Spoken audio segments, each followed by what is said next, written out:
like some of his policies, and I like that he's not using the campaign to smear campaign against the other politicians. Seems honest and cares about the people. Got some horrendous plans in the way for the welfare bill. You know, this is the Labour Party's last chance to show it cares for the people, really.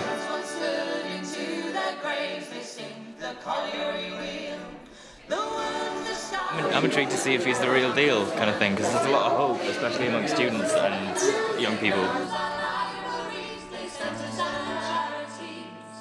So just having a party that people can believe in voting really is pretty important for me.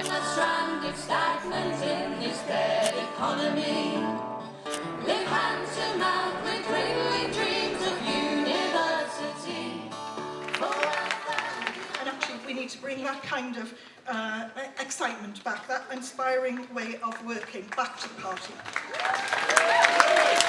I want power and principles. I want a leader who unashamedly provides a platform for those silent voices, who is bold and passionate about the eradication of poverty, who is certain that we must not ruin our social security system, that we must not accept that the deficit has to be paid off by those who have the least and who have had no say or contribution to its creation. I want a leader that answers questions. So that, I mean, it's really simple.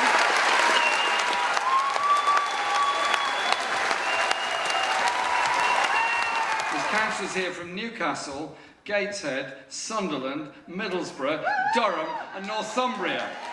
So, who says our campaign can't unite the Labour Party, eh? And what's bringing us together is, of course, the hope and optimism, but there's a number of principles surrounding our campaign. The first one is that we are about politics, we're political, we're putting out ideas, we put out papers on environment, on women, on economy, on railways, on housing, on education, and there's many more to come.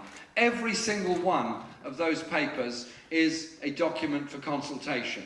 We want and welcome ideas. When we put out some ideas about development of infrastructure and economy in the north and northeast, we got 1,200 replies in a few days of people making good constructive suggestions. This is a campaign about ideas, about unlocking the talent, the imagination, the enthusiasm that's there amongst ordinary people. No more top-down policy making from discreet tables in weekend hotels somewhere. But it's also a big wake-up call. It's a big wake-up call because we had a banking crisis in 2008. That banking crisis wasn't caused by greedy nurses fiddling overtime sheets. It wasn't caused by park workers not putting enough fertiliser down to get the flowers to grow. It wasn't caused by refuse collectors missing the odd bin bag. It wasn't caused by doctors overprescribing any particular medicine. It was actually caused by unregulated banks, unregulated bankers, overpaid bank executives, and certainly massive bonuses paid to them. It was caused by investments in the subprime mortgage crisis in the USA, and it should have been a warning and a wake-up call to all of us. It was caused by a worshipping of the concept of money over people, and it was caused by that whole mentality and mindset.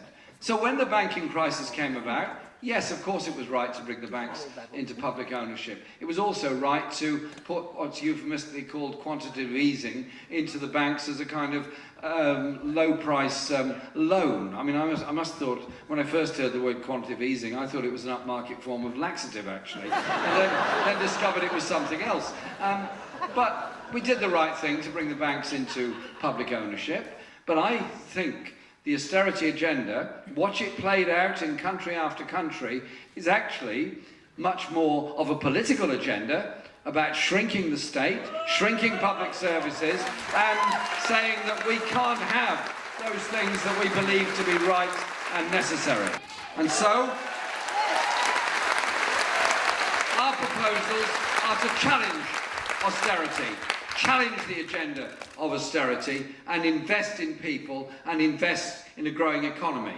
You do that, by controlling rents, so we're not subsidising high rents through the welfare system. You do that by raising wages, raising the minimum wage to the TUC figure of £10 an hour as a good start, and you invest in the needs of people, which in turn, of course, creates jobs, and it becomes a virtuous circle.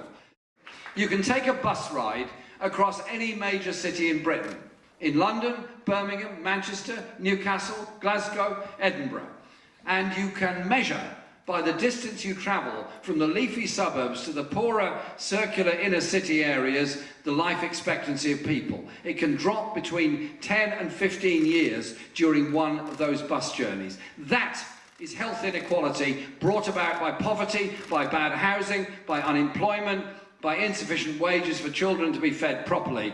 That is an issue the NHS has to deal with, but you also have to deal with it by economic and social policy means to ensure those grotesque levels of inequality do not persist in our society. When Beveridge wrote the Beveridge Report in 1942 during the Second World War, he envisaged a system that would prevent anyone falling into destitution. Somewhere along the line, we seem to have forgotten about that. Somewhere along the line, we've joined in the language of scrounger, the language of abuse of people on benefits. Somewhere along the line, it's anaesthetised us to the suffering of others. So as a society, we walk by on the other side while people are sleeping on the streets, while desperate people shuffle around the streets in midwinter trying to find a night shelter, while children grow up in grossly overcrowded accommodation, underachieving in school because they can't do their homework and all the other things. And so, cannot we instead measure our society and our success not by the grotesque levels of wealth of the very richest and the number of diamond-encrusted watches they can buy, but instead measure our success as a society by the fact that we have nobody sleeping on the streets, we don't have people that are homeless, we don't have people living in destitution and poverty. I would like to see us signing up for legally enforceable global targets on emissions, recognising that if we pour rubbish in the sea, it gets somewhere else. If we pollute the air, it gets somewhere else. Pollution knows no national boundaries. And whatever the result on September the 12th, and I'm making no predictions, whatever the result on September the 12th, we have changed the way in which people do politics, the way in which young and old people can come together in common endeavour. We've made people strong, we've made our society better, we've made our politics better. Thank you very much for coming tonight.